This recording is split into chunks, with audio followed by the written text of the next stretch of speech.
Bonjour à tous et bonjour à toutes. Aujourd'hui on démarre une nouvelle vidéo en Turquie de voyage et de vie en camping-car. En ce moment on est dans la province de Mersin, une province qui se situe dans le sud. Voilà, il fait super beau, du coup là aujourd'hui ça oscille entre 15 et 20 degrés, mais c'est assez lourd, très peu de vent. Du coup on ressent la chaleur. La vidéo ça va être quelques visites en route vers l'est de la Turquie. Toujours le sud-est parce que c'est là qu'il fait le plus beau. Et apparemment c'est là où c'est le plus sympa. Allez, c'est parti. Après 2 heures de préparation, nous voilà enfin prêts à manger. Alors le petit déjeuner chez nous il prend un peu de temps. C'est un petit cérémonial. C'est ça hein. Victor aujourd'hui, quelle création, ouais, un wrap. Ouais, il est 11h donc... Pour nous le petit déjeuner vraiment c'est sacré. Là il est 11h, exceptionnellement on est levé un peu plus tard. Du coup Victor il s'est fait directement brunch, un repas genre kofté et wrap, voilà. Allez bam. J'ai eu la motivation de faire plusieurs fruits différents. Là on a fraise, pêche, orange. Waouh, quel délicieux. Le repas nous attend.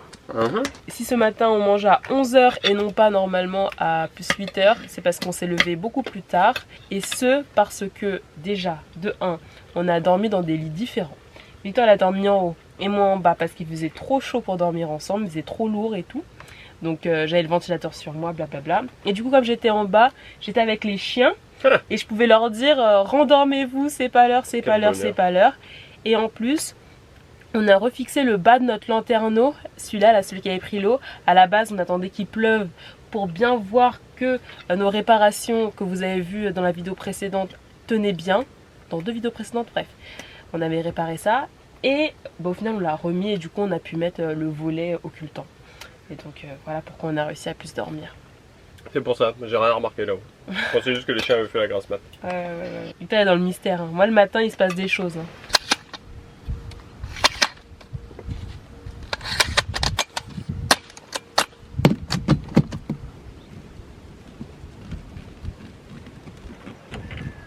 Je suis sur le toit du camping-car et je vais vous montrer ce que je vais faire. Vous allez deviner en fait. Je vais plutôt vous filmer l'état de nos panneaux solaires et vous allez comprendre pourquoi je suis là. Regardez moi ça, c'est sale, sale, sale. Les panneaux solaires, pour nous, ça fait partie intégrante du camping-car et c'est pas parce qu'ils sont à l'extérieur qu'il faut pas forcément en prendre soin. Donc on essaie de les nettoyer assez régulièrement. Déjà pour que ça produise plus, même si là on a vraiment pas de soucis au niveau de la production d'électricité, on produit largement assez pour remplir notre batterie en permanence. Mais c'est surtout que ça évite de les abîmer, ça peut prolonger leur durée de vie. C'est mieux de pas laisser la crasse trop s'accumuler parce que sinon après ça peut devenir compliqué à nettoyer. Alors pour rappel, sur notre toit nous avons 2 panneaux solaires inclinables qui sont ici et à l'avant, et un panneau solaire fixe qui se trouve juste là. Donc au total on a à peu près 800 watts de panneaux et pour nous c'est largement suffisant pour recharger notre batterie de 300 ampères lithium. À noter que les petits panneaux, donc les 2 petits panneaux de 200 watts, eux ils sont inclinables. Donc on avait fait un système très simple avec des loquets là qu'il faut juste ouvrir comme ça. Hop. Je fais une petite démo pour les gens qui nous ont rejoints il n'y a pas longtemps. Hop. Et on a levé comme ça, voilà. On n'a pas encore fait de système de cale pour les fixer. Mais il suffit juste de mettre un bout de bois ou quelque chose et puis ça tient bien hein, et puis ça fait une sacrée différence. On a pu tester les deux en mode inclinable et en mode non incliné et c'est vrai que quand ils sont inclinés, qu'ils sont vraiment bien face au soleil, franchement ça fait un sacré gain d'énergie. Donc pour l'hiver, on a fait ça. Pour l'hiver prochain, vu qu'on a été un peu juste cet hiver en termes de production, vu qu'on avait que notre panneau de 400 watts. Mais là maintenant on pense vraiment en avoir largement assez. Voilà, on va nettoyer tout ça.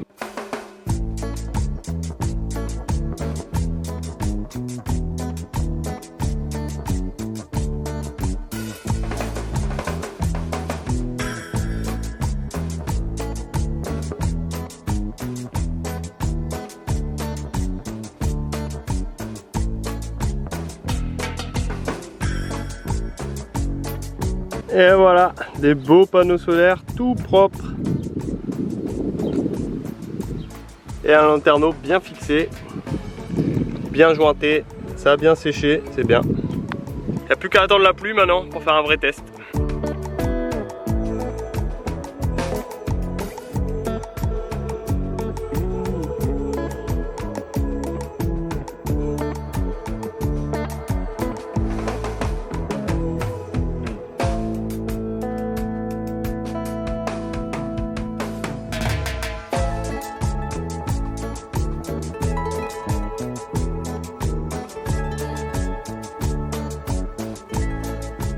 La première étape de la journée, c'est faire le plein d'eau. Notre spot était juste là, on arrivait au niveau de ce complexe. Ici, il y a des douches. Alors, couper l'eau. Ah ok. Bah il est toujours allumé hein. Ah bah les toilettes à la turque. C'est comme quand on était à l'école. Dans les années 90-2000 là. Ah c'est le même délire. Ah, l'eau est cool, elle s'arrête pas. C'est dommage. Donc là c'est pas mal aussi pour vider son eau grise. Voilà. Pas mal. Au niveau des toilettes là. Fioup, petit seau, vidage d'eau grise. Donc ça c'est ce qu'on appelle un raccord voleur ou un voleur d'eau. En fait ça permet de mettre le tuyau là-dedans et de serrer avec ce collier de serrage. Mais ça marche pas tout le temps. Voilà, par exemple, si on peut pas assez enfoncer dans le raccord, eh bien ça s'échappe. Mais ça c'est top, hein. On l'a trouvé en quincaillerie, enfin, on l'a trouvé un jour.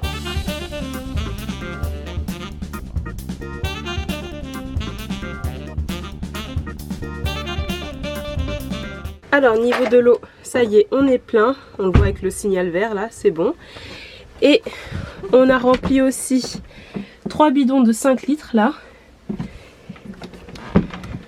Ces bidons, on les met dans notre filtre Berquet. Voilà, comme ça on a de l'eau filtrée. Tu vas dire qu'on va boire l'eau de la douche de plage? Et oui, on boit l'eau de la douche de plage grâce au filtre. Et à un moment donné, dans une de nos premières vidéos en Turquie, j'avais dit qu'on avait eu de l'eau salée. Malgré le passage au filtre, et ça c'est arrivé en fait qu'une ou deux fois entre Çanakkale et Izmir, et depuis on n'a plus d'eau salée qu'on boit, voilà, pour vous rassurer. Et ça devait être les robinets qu'on a choisis qui est malheureusement, enfin il y avait un peu d'eau salée quoi. C'est évident. Ouais, et du coup il y a de l'eau douce hein, en Turquie, ne vous inquiétez pas. On a souvent changé de système d'eau au cours de nos voyages. À un moment donné aussi on avait des jerrycans, ils ont tous fui nos jerrycans. Là voilà. C'est mieux quand même qu'on ait. Hein. Là c'est bien qu'on ait, en fait les bouteilles d'eau en grand bidon en fait c'est vachement utile. Ouais c'est utile, mais c'est bien qu'on ait le Berquet aussi parce que ça permet de filtrer...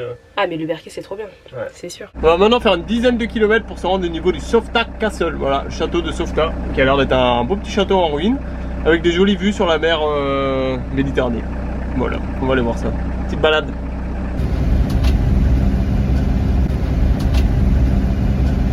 C'est bien parce que le château est fléché.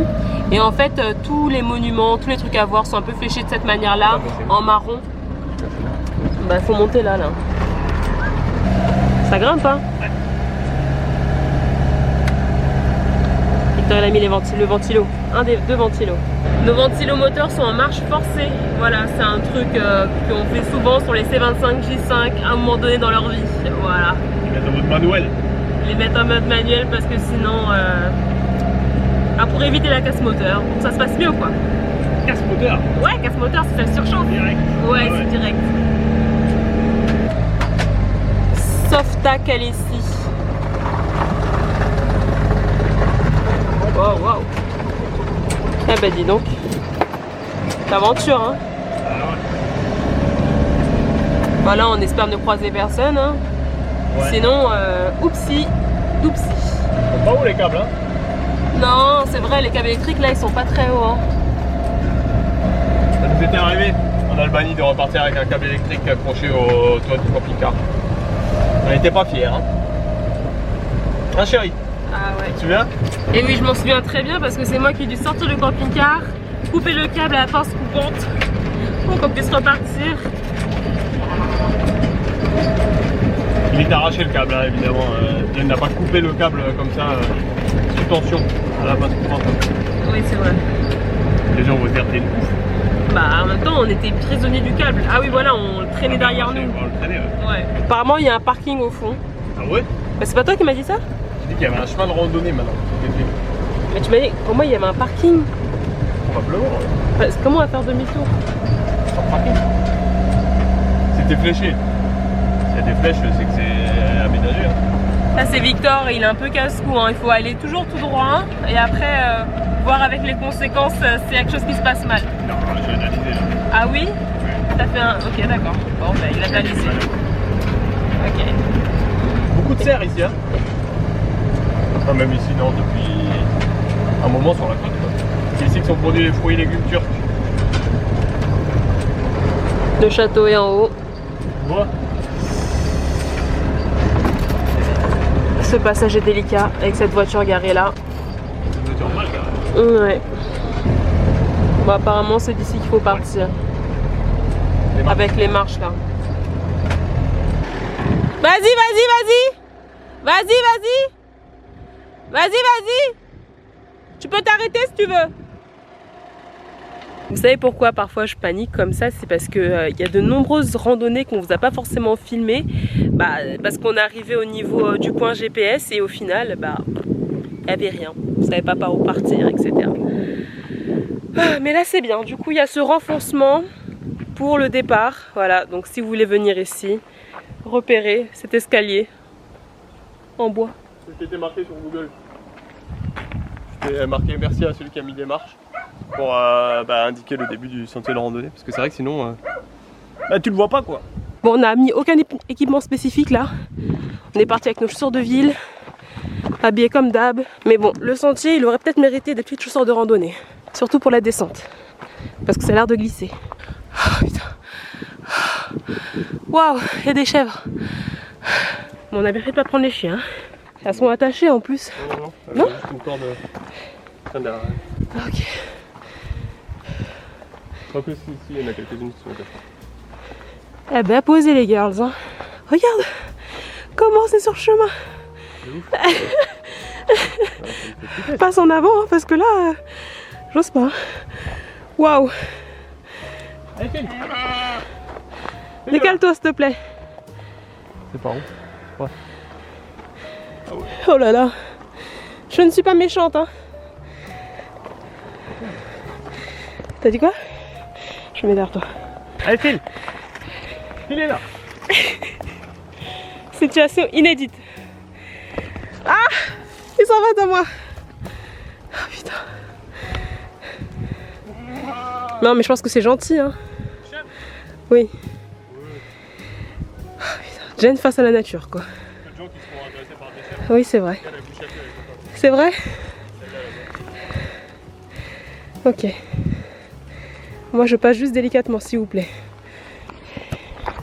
Épargnez-moi. Épargnez-moi s'il vous plaît. Balèze hein. Ouais. Oh l'épreuve. Qu'est-ce que ça va être le prochain animal qu'on va rencontrer? Un serpent. Ah ouais? Ouais. Moi je préfère croiser une chèvre qu'un serpent. Je rappelle aux personnes qui pourraient se moquer de moi que je suis née en banlieue parisienne et la nature, c'était pas ce que je voyais le plus quoi. Donc pour moi une chèvre, un mouton, tout ce qu'il y a, ça peut être imprévisible. Voilà, c'est tout. Alors que moi, comme de la campagne, peur de rien. Non,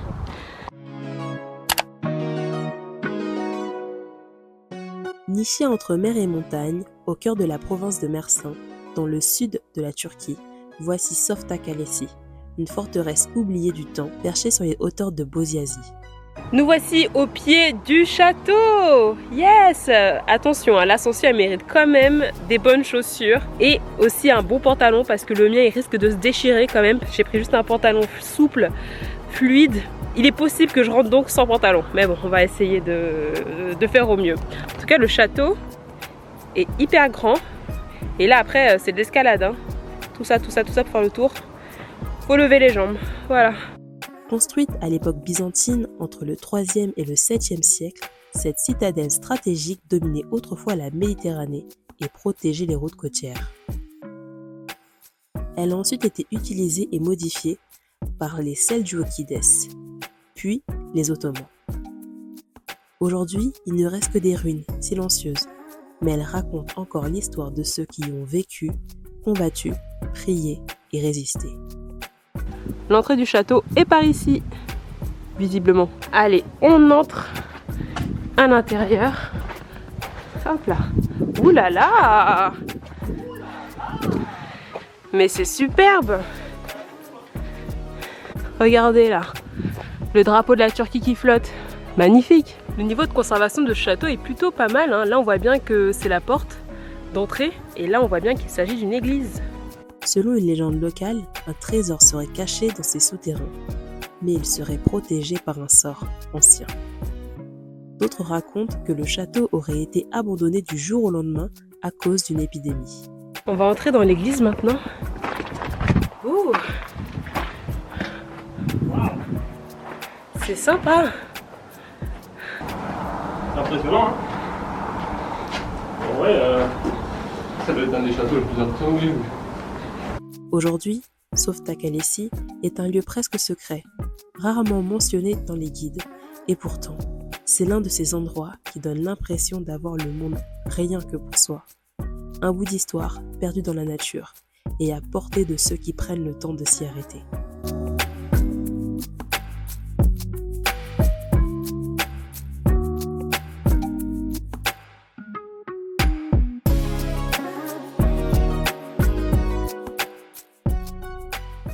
On est arrivé au niveau d'un parking où il y a des grottes à visiter. Là, il y a un monsieur, j'imagine le responsable, qui vient nous voir. Merhaba! Evet. Just a minute.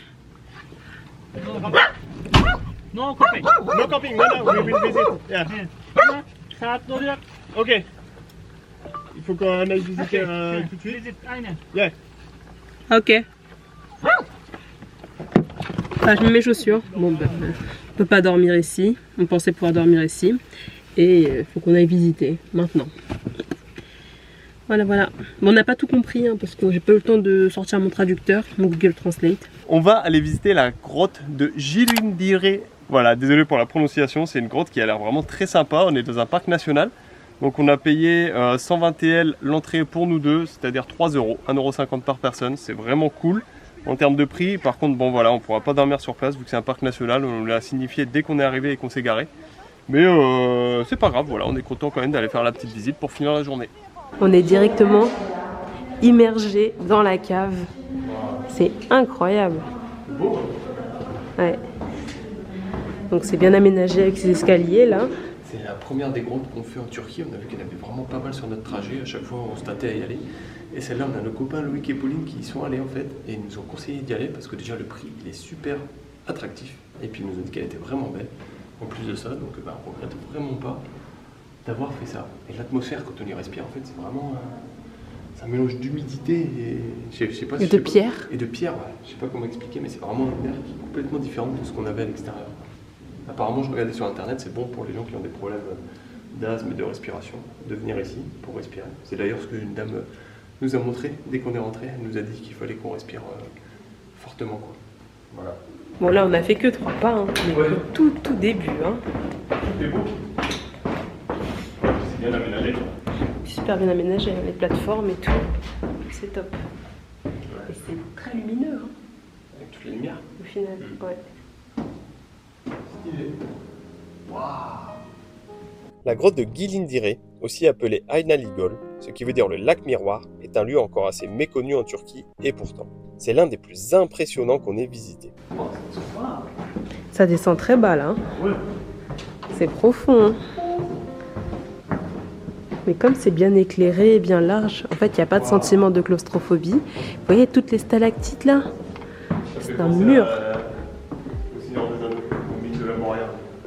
Ceux qui ont la référence, dites-le nous en commentaire. Ah, je pense qu'il y en a qui vont. Regardez ça. Pour atteindre le fond, il faut descendre environ 560 marches, donc nous vous recommandons d'éviter les heures les plus chaudes. La descente est assez rapide, mais il faut garder en tête qu'il faudra remonter ensuite, et ça, c'est un autre défi. La grotte a été découverte assez récemment, en 1999, par un berger du coin qui suivait une chèvre égarée. Et ce qu'il a trouvé, c'est une caverne gigantesque, longue de plus de 500 mètres, restée complètement intacte depuis la dernière ère glaciaire. On avance sur un sentier aménagé, entouré de stalactites, stalagmites, colonnes de calcite et autres formations rocheuses sculptées par le temps. Plus on descend, plus l'endroit est féerique, vraiment intéressant, intriguant. Oh, et qu'est-ce que c'est grand, de plafond et tout, c'est énorme. L'aménagement est incroyable. Je pense qu'on a beaucoup dit incroyable là, mais waouh. Que dire de plus? Regardez seulement. Comme l'a dit Victor, c'est assez humide ici. Et même là, je touche la rampe pour sécuriser mes appuis parce que c'est un peu mouillé. Voilà. Mes doigts sont un peu mouillés, les marches sont mouillées. Le point d'orgue de la visite, c'est le lac souterrain au fond de la grotte. On arrive au bout du chemin. Cette plateforme d'où on peut observer un énorme bassin. Ils nous ont mis des petites lumières là pour qu'on voit la couleur de l'eau, d'un bleu, et on entend des chauves-souris. Ouais. L'eau est parfaitement immobile et reflète tout ce qu'il y a autour. D'où son nom, le lac miroir. C'est vraiment hypnotisant. On peut rester là des heures à contempler, mais il nous faut remonter les 560 marches pour aller retrouver nos chiens. En kurde. Ah, ok. Tu leur dis qu'on a la Gaziantep. J'ai pas de réseau pour la traduction. Ah, ok. Ok, ok. Attends.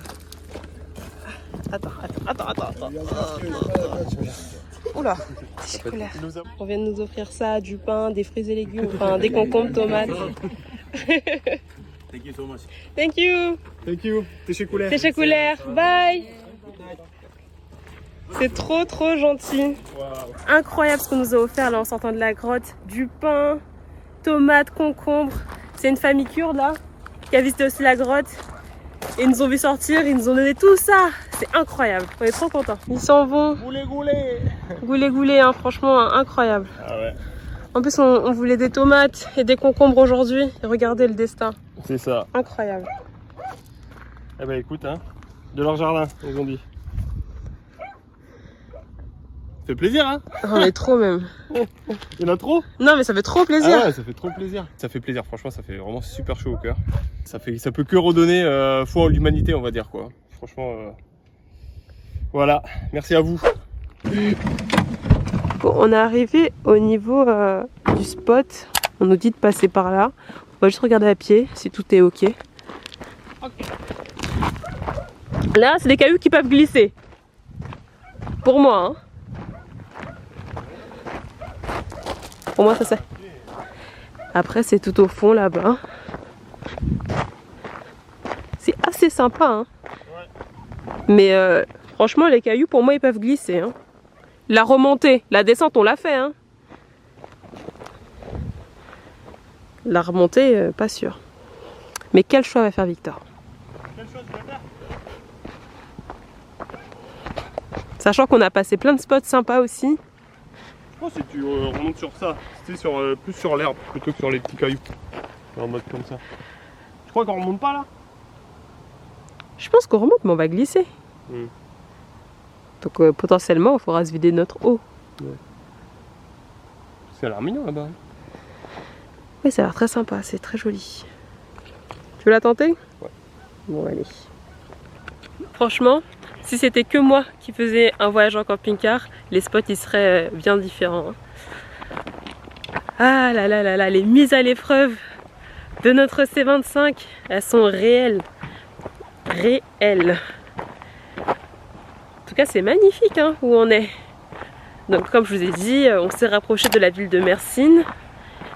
On est environ à 100 km maintenant de cette grande ville qui est le chef-lieu de la province de Mersin où on est depuis que quelques jours. Observons cette descente.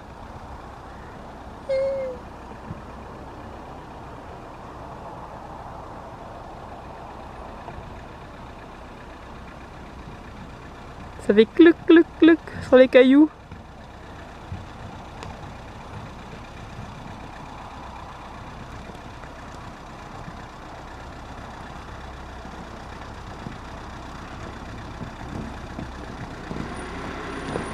Ah là, Victor il a enclenché les ventilos.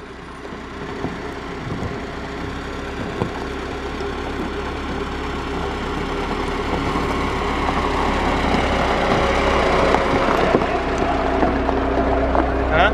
Alors? Tu viens à pied? Comment? Non mais t'as trouvé ça comment la Ça descente? va, ouais. Ça te semble facile de remonter? On a déjà fait bien faire. Ok, vas-y, je Au rentre. pire, on le fera en marche arrière. C'est vrai. Au pire, là, je viens de voir un 4x4 qui est passé. On trouvera bien quelqu'un pour nous aider.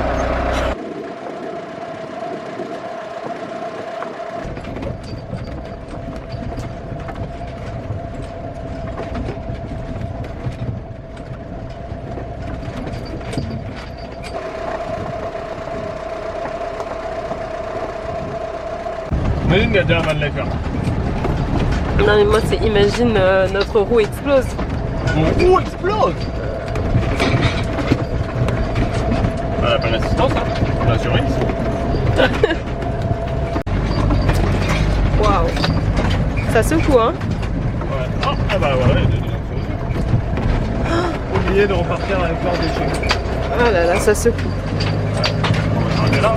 Waouh. Ouais, on va s'arrêter là, ouais. Je vais ramasser les déchets là.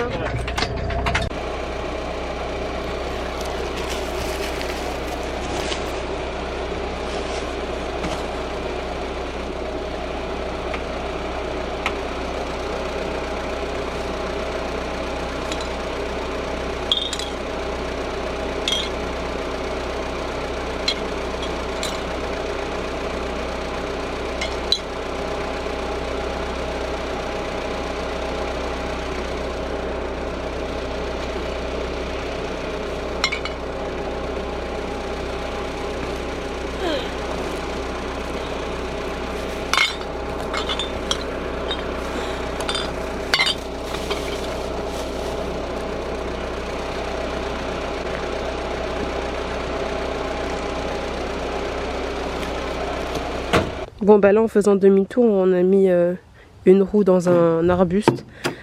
Du coup on y va un peu à la hache là. Parce qu'on est bloqué. Mais parce qu'on est bloqué. La marche arrière elle est bloquée là. Ouais.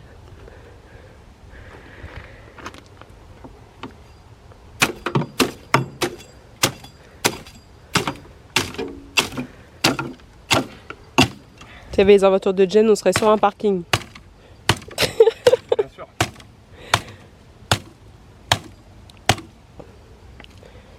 Aïe aïe aïe. On sort la scie à bois, bah, ça sera beaucoup plus pratique.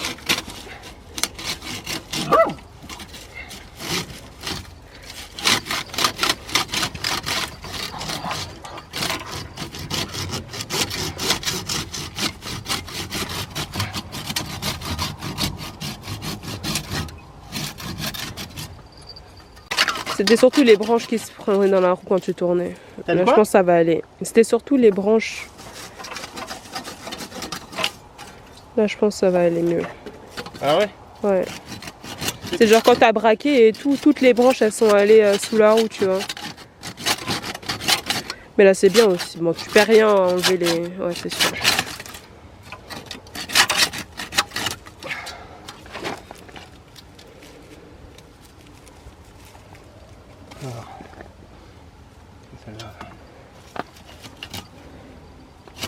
Tu t'es blessé?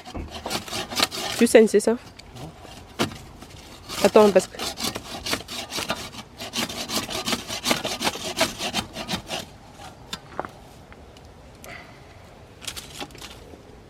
Si vous demandez, mais pourquoi tu l'aides pas Jen? C'est parce que là, mentalement... Pourquoi tu m'aides pas, Jen? Mentalement, je suis pas bien d'être dans cette situation. Ouais. Bah, j'aurais préféré un spot avec un accès beaucoup plus facile, tu vois. Oui, mais pour toi, ça va. Ah oui. Pour moi, je me sens pas forcément bien. Attention à la roue, là quand cette position, elle me... Bon, ok, ça va. Aïe, aïe, aïe. Mes belles roues, là. Mes beaux pneus renforcés, là, achetés en Grèce. Mis à l'épreuve.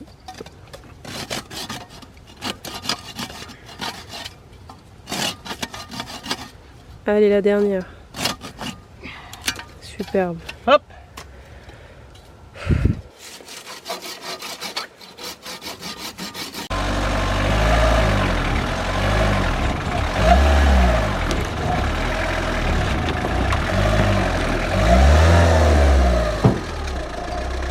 Alors, on va réussir à se mettre là. Il aurait pas pu. Heureusement qu'on n'est pas allé beaucoup plus bas. Ça aurait été chiant de s'en sortir. On se met nous-mêmes dans ce genre de situation. Hein. Parfois ça me fatigue. Dis-moi stop. Je vais vraiment avancer. Pourquoi t'as besoin d'avancer?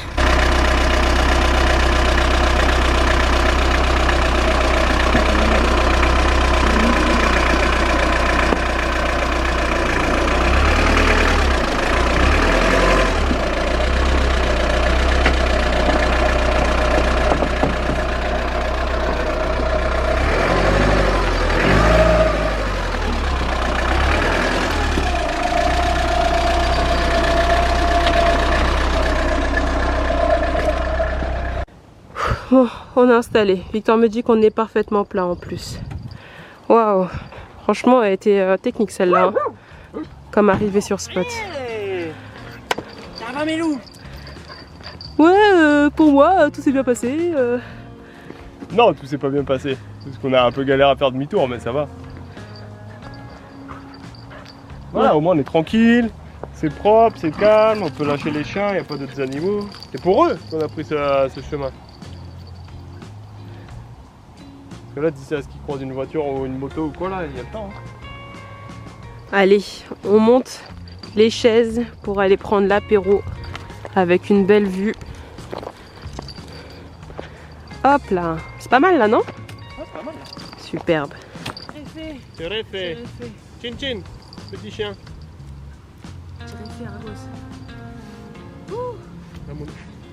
C'est un gâteau.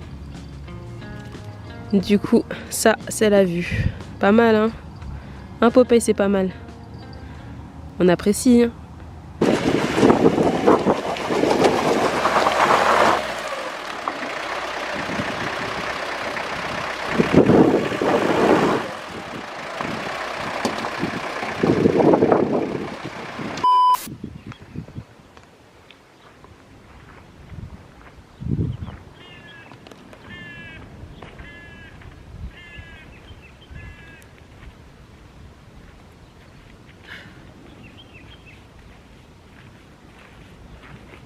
Bonjour et bienvenue dans une nouvelle vidéo de voyage et de vie en camping-car en Turquie.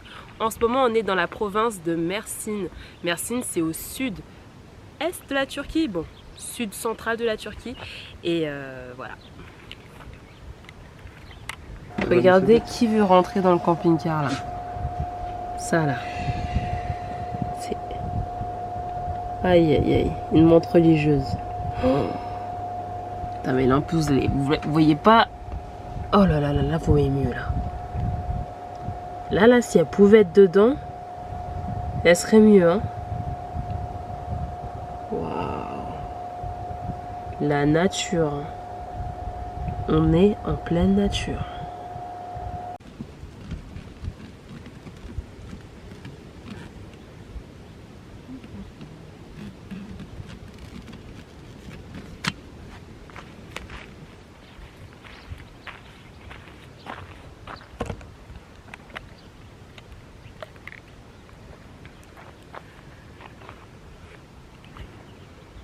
Turquie en camping-car. Jen et Victor. Moi je suis Jen. Voilà.